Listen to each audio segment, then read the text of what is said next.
히브리서 11장 13절부터 16절까지의 말씀 제가 읽겠습니다. 이 사람들은 다 믿음을 따라 죽었으며 약속을 받지 못하였으되 그것들을 멀리서 보고 환영하며 또 땅에서는 외국인과 나그네임을 증언하였으니 그들이 이같이 말하는 것은 자기들이 본향 찾는 자임을 나타냄이라. 그들이 나온 바 본향을 생각하였더라면 돌아갈 기회가 있었으려니와 그들이 이제는 더 나은 본향을 사모하니 곧 하늘에 있는 것이라.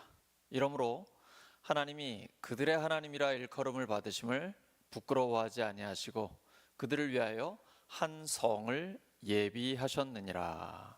아멘. 더 나은 본향, 더 나은 본향이라는 제목으로 하나님 말씀 전하겠습니다. 수요일 저녁 하루를 마무리하고 하나님 앞에 나오신 여러분을 예수 그리스도의 이름으로 축복합니다. 히브리서 11장 1절에서 12절까지는 아브라함, 사라, 아벨 이런 믿음의 선진들이 쭉 나오죠. 근데 그들은 다 믿음을 따라 살다가 믿음을 따라 죽었습니다. 우리가 죽음과 삶을 잘 생각해 보면 항상 붙어 다닙니다. 연결되어 있죠. 잘 사는 것도 중요하지만 예수님을 믿는 사람은 잘 죽는 것도 중요하죠. 잘 죽으려면 날마다 그 죽는 연습을 해야 합니다. 사도 바울이 그랬습니다. 나는 날마다 죽노라라고 했죠. 예수님께서는 나와 복음을 위해 목숨을 아까워하지 않는 자는 곧 죽으려는 자는 살게 되고 살고자 하는 자는 오히려 죽게 된다라는 말씀을 하십니다. 역설이죠. 이게 복음의 핵심입니다. 예수님의 십자가와 부활의 복음. 우리 예수님 믿으면 하나님 나라가 우리의 것이잖아요. 하나님께서는 우리에게 하나님 나라를 상속시켜 주셨습니다. 근데 하나님 나라는 죄가 없어야 갈 수 있습니다. 죄 없는 인간 아무도 없잖아요. 의인은 없나니 하나도 없습니다. 이 죄의 문제를 해결할 수 있는 사람이 없어요. 죄 없으신 하나님 밖에는 답이 없습니다. 그래서 하나님이 직접 오신 분이 바로 예수님이고 예수님께서 우리의 모든 죄를 대신 지시고 십자가에서 죽으셨습니다. 전능하신 하나님이요. 예수님의 이 삶의 태도, 우리를 위해 자기의 목숨을 내어주시는 끝까지 섬기신 예수님의 그 삶을 통해서 우리에게는 구원과 하나님의 나라가 임하게 된 것입니다. 곧 죽는 것이 그것으로 끝이 아니라 부활로서 완전한 열매를 맺게 되는 것이죠. 바울처럼 날마다 잘 죽을 수 있는 사람이 마지막에도 잘 죽을 수 있습니다. 사람과의 관계 속에서도 어려움이 있다면 바울이 했던 이 말을 한번 기억해 보시기 바랍니다. 나는 날마다 죽노라.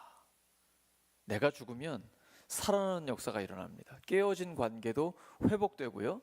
어려웠던 관계에 하나님께서 새로운 돌파구를 열어주십니다. 예수님은 모든 사람에게 하나님 나라를 선물로 주시기 위해 이 땅에 오셨고 그리고 십자가에서 생명을 내어주시고 부활로 완전한 승리를 이루어 주셨습니다. 예수님의 십자가와 나의 죽음을 생각하면 모든 것이 단순해집니다. 하나님이 언제 우리를 부르실지 모르잖아요. 오늘이 마지막 날인 것처럼 마치 이 순간이 우리에게 주신 마지막 기회인 것처럼 살아가면 하나님께서는 우리의 삶에 승리를 주시고 영광은 하나님께 돌릴 수 있게 됩니다. 사도 바울은 감옥에 있으면서 이렇게 고백을 합니다. 빌립보서 1장 23절과 24절이에요. 내가 그 둘 사이에 끼었으니 지금 이 땅에 사는 것과 죽음 뒤에 천국 이 둘 사이에 끼었으니 차라리 세상을 떠나서 그리스도와 함께 있는 것이 훨씬 더 좋은 일이라. 그렇게 하고 싶으나 내가 육신으로 있는 것이 너희를 위하여 더 유익하리라. 사도 바울이 복음을 전하다가 감옥에 갇혔습니다. 근데 언제 죽을지 몰라요.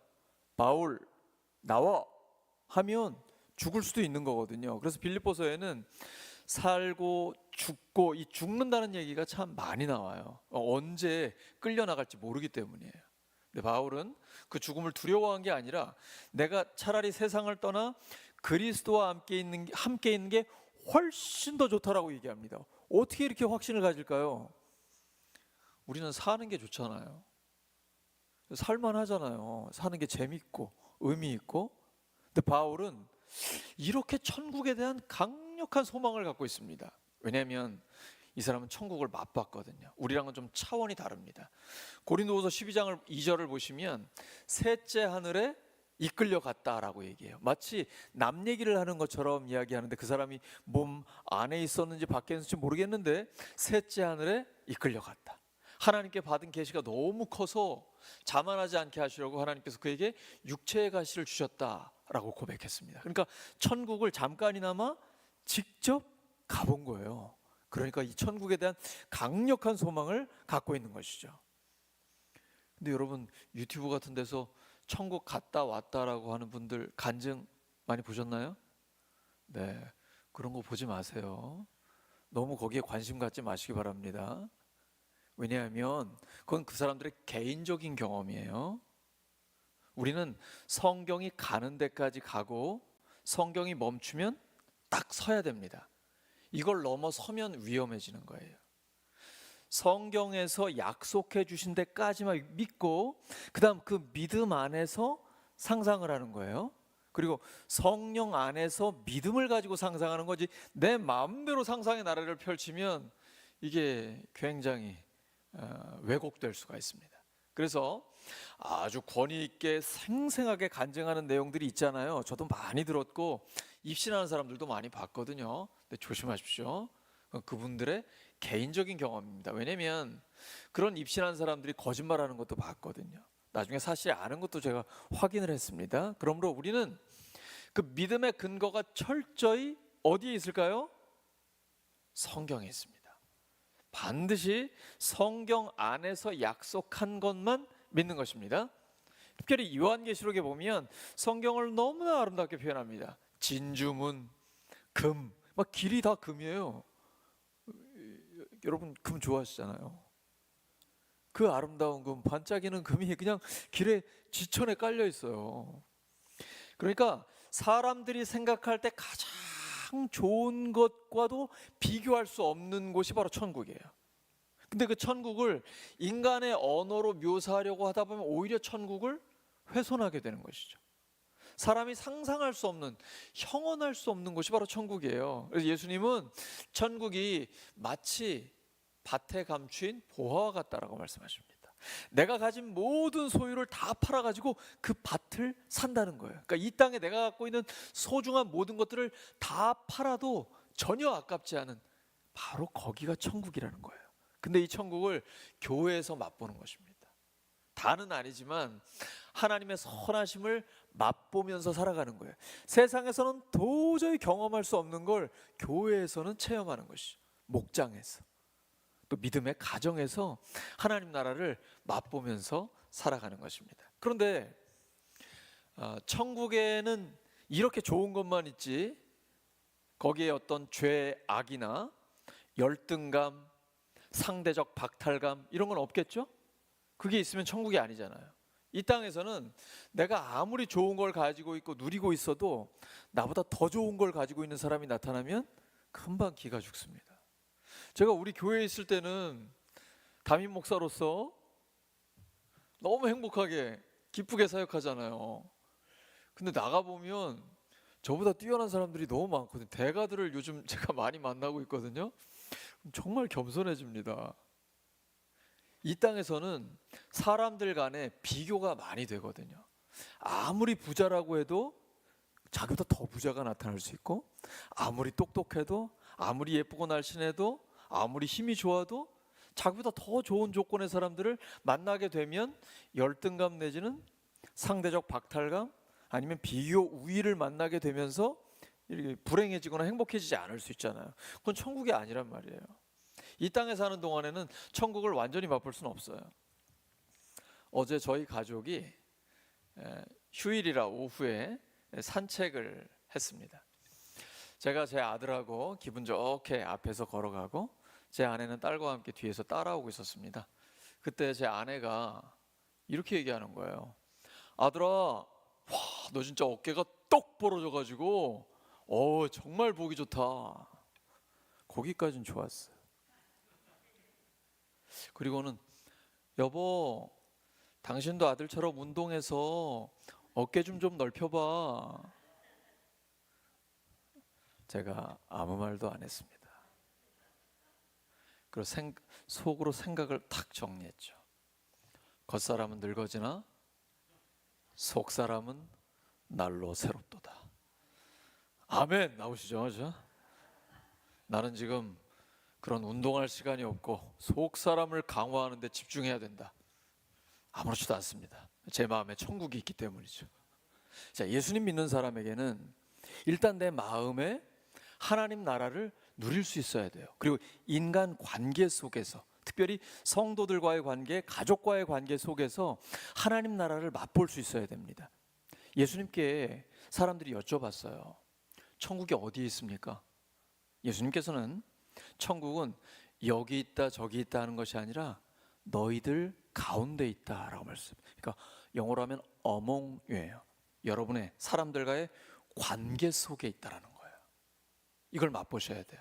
하나님 나라는 먹는 일과 마시는 일이 아니라 성령 안에서 누리는 의와 평화와 기쁨이에요. 이 성경의 의라는 개념은 올바른 관계입니다.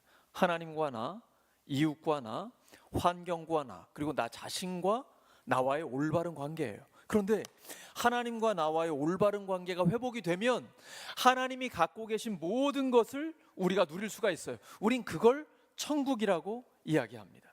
시편 16편 11절에 이렇게 기록되어 있습니다. 주께서 생명의 길을 내게 보이시리니 주의 앞에는 충만한 기쁨이 있고 주의 오른쪽에는 영원한 즐거움이 있나이다. 바로 하나님이 갖고 계신 모든 기쁨, 평화를 하나님과의 올바른 관계가 회복이 되면 누릴 수 있는 거예요. 근데 이 올바른 관계는 예수님의 십자가와 부활을 통해서 회복된 것입니다. 그러므로 예수님을 믿는 사람은 끊임없이 믿음의 눈을 들어 십자가의 예수님을 바라봐야 돼요. 그 예수님이 걸어가신 길을 우리도 따라가면 됩니다. 예수님이 생각하신 것처럼 우리도 생각하고, 예수님이 말씀하신 것처럼 말하고, 예수님이 결정하신 것처럼 우리도 결단하고, 예수님이 행동하신 것처럼 우리도 행동하면 되는 겁니다. 예수님의 제자로서의 삶을 살아가면 그 길이 바로 천국의 길입니다. 근데 주님은 이 땅에 사는 동안 예수님 자신을 위해서는 살지 않으셨습니다. 오직 다른 사람들을 살리기 위해서 모든 언행을 다 하셨어요. 그의 시간을 다 쏟아 다른 사람들을 살리기 위해서 집중하셨습니다. 우리의 삶도 마찬가지입니다. 내가 아니라 다른 사람들에게 집중해야 합니다. 오늘이 마지막 날일 수 있거든요. 천국을 진짜 소망하는 사람은 지금 이 땅에서 최선을 다해 살아갑니다. 왜냐하면 하나님이 오늘 밤에 부르실지도 모르거든요. 하나님이 언제 나를 부르실지 모르기 때문에 늘 깨어서 최선을 다해 살아갑니다. 그게 진짜 천국을 소망하는 사람입니다. 근데 이상하게 소망하는 사람, 어설프게 천국을 바라보는 사람은 이 땅을 포기해요. 그리고 천국으로 피신하려고 해요. 그게 아닙니다. 하나님이 우리에게 사명을 맡기셨기 때문에 이 땅에 사는 동안 최선을 다해 살고, 언제 하나님이 나를 부르셔도 기쁨으로 가는 사람, 이 사람이 바로 진짜 예수님을 믿는 사람이고 예수님의 제자입니다. 예수님을 믿는 사람은 종말론적 삶을 살아야 합니다. 언제 하나님이 나를 부르셔도 기쁨으로 나아갈 수 있는 사명을 다하는 사람이에요. 바울은 나는 지금 주님과 함께 천국에 있는 게 훨씬 더 좋다. 하지만 내가 살아있는 것이 교회에게 유익하기 때문이다. 성도들을 위해 해야 할 일이 있기 때문에 그 사명을 감당하기 위해서 이 땅을 살아간다라고 고백하고 있는 것입니다. 그러면서 바울은 우리는 하늘나라의 시민권자라고 얘기합니다. 대한민국의 국민인 동시에 하늘나라의 시민권자라는 것이죠. 우리가 어디서부터 왔는가, 내가 본래 어디에 속한 사람인가, 이걸 아는 건 굉장히 중요합니다. 오늘 찬양한 것처럼 이 땅, 이 세상에 우리가 영원히 살 것이 아니잖아요. 내가 이 세상에 속한 사람이 아니라는 자각, 이게 믿음이죠. 그래서 골로새서 3장 1절 2절에 이렇게 선포합니다. 그러므로 너희가 그리스도와 함께 다시 살리심을 받았으면 위의 것을 찾으라. 거기는 그리스도께서 하나님 우편에 앉아 계시느니라. 위의 것을 생각하고 땅의 것을 생각하지 말라. 여러분이 혹시 어떤 책을 읽거나 뉴스를 보거나 때로는 뭐 드라마를 보거나 하더라도 다 위의 것으로 연결을 시켜야 되는 것입니다. 아, 천국을 모르는 사람들은 저렇게 살고 있구나. 아, 지금 죄악이 있는 이 땅에는 여전히 하나님 나라를 맛보지 못하고 지옥 같은 삶을 살고 있구나. 돈 문제 때문에 처자식을 차를 타고 들어가는 그런 상황. 이게 우리가 지금 살고 있는 세상이잖아요. 그러니까 우리는 천하보다 귀한 한 영혼을 살리기 위해서 하루라도 빨리 한 사람이라도 더 구원해야 돼요.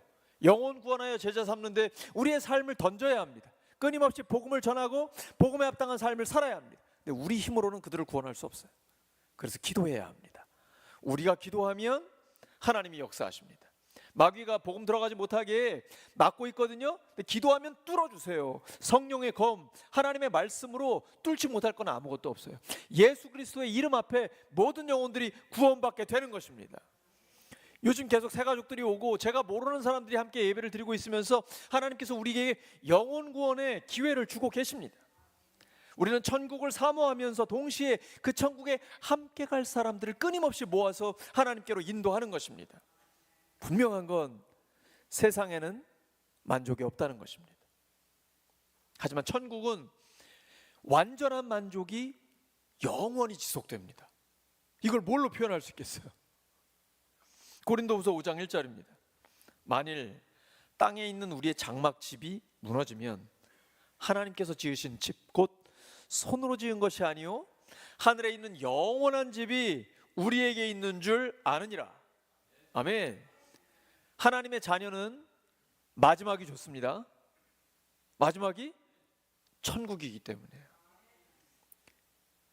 오늘 우리 찬양 중에 천국에 대한 찬양을 했잖아요. 내세는 있죠. 그런데 이 세상이 전부인 것처럼 살아가는 사람은 가장 불쌍한 사람이에요. 그 사람은 천국을 소유하지 못한 사람이에요. 이런 사람들에게 예수님의 십자가와 부활의 복음을 담대하게 선포해야 합니다. 예수님을 믿게 되면 하나님은 모든 것을 합력해 선을 이루어 주십니다. 우리의 마지막은 하나님 나라예요. 하나님 나라가 최고의 복입니다. 그러므로 이 세상에서 모든 걸 응답받고 모든 문제가 해결된다라고 생각하지는 마시기 바랍니다. 그렇지 않을 수도 있어요. 사도 바울도 하나님께 받은 계시가 너무 크고 하나님 앞에 정말 크게 쓰임 받았잖아요. 놀랍게 쓰임 받았죠. 근데 그에게 육체의 가시가 있었어요. 하나님 앞에 3번이나 이걸 좀 없애주시라고 간구했는데 하나님의 응답은 의외였습니다. 내 은혜가 내게 족하도다. 하나님의 능력은 약한 데서 완전해집니다. 그러므로 우리가 이 땅에서 교회에서 어떤 사역을 하거나 교회 안에서 섬기는 일을 할 때 시험에 들지 마시기 바랍니다. 왜 시험에 들까요? 세상적인 보상을 바라기 때문입니다. 세상의 삶과 세상의 위로는 순간적인 것입니다. 그거 오래 못 가요. 우리에게 영원한 보상은 오직 하나님 나라밖에 없습니다. 천국을 확실하게 붙든 사람은 결코 실패하지 않습니다. 하나님께서 우리의 삶을 책임지세요. 이 땅에서 낙심할 이유가 전혀 없어요.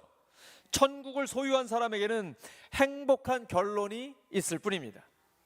해피엔딩 뿐이에요. 사랑하는 우리 울산교회 성도 여러분, 더 나은 본향을 향해 힘차게 달려가시기 바랍니다. 우리는 믿음의 선진들과 같은 길을 걷는 순례자들입니다. 때로는 지치고 넘어질 수도 있지만 하나님은 우리를 위해 천국을 준비해 두셨습니다. 이 세상이 전부가 아닙니다. 더 나은 본향이 있습니다. 그래서 믿음의 선배들은 더 좋은 곳을 동경했습니다. 늘 그리워했습니다. 거기가 내가 진짜 영원히 살 고향이라는 확신이 있기 때문입니다. 여러분 그 확신 있으시죠? 하나님이 지금 나와 함께 하시니까 그 하나님이 나를 영원히 책임지시는 것입니다. 지금부터 영원까지 말입니다. 믿음의 눈으로 천국을 바라보며 가장 의미 있고 가치 있는 삶을 사시기를 예수 그리스도 이름으로 축원합니다. 하나님 아버지 감사합니다. 믿음의 선배들처럼 저희도 더 나은 본향을 향해 힘차게 달려가기를 원합니다. 바울처럼 뒤에 있는 것은 잊어버리고 오직 하나님이 부르신 부름의 상을 향하여 오늘도 달리고 또 달립니다. 주님, 우리와 함께 달려주시옵소서. 아니, 우리가 주님의 그 열정을 따라가게 하여 주시옵소서. 그래서 끊임없이 하나님께는 영광이요, 우리는 주님과 함께 그 승리를 맛보게 하소서. 성령을 체험하게 하여 주시옵소서. 예수님의 이름으로 기도드립니다.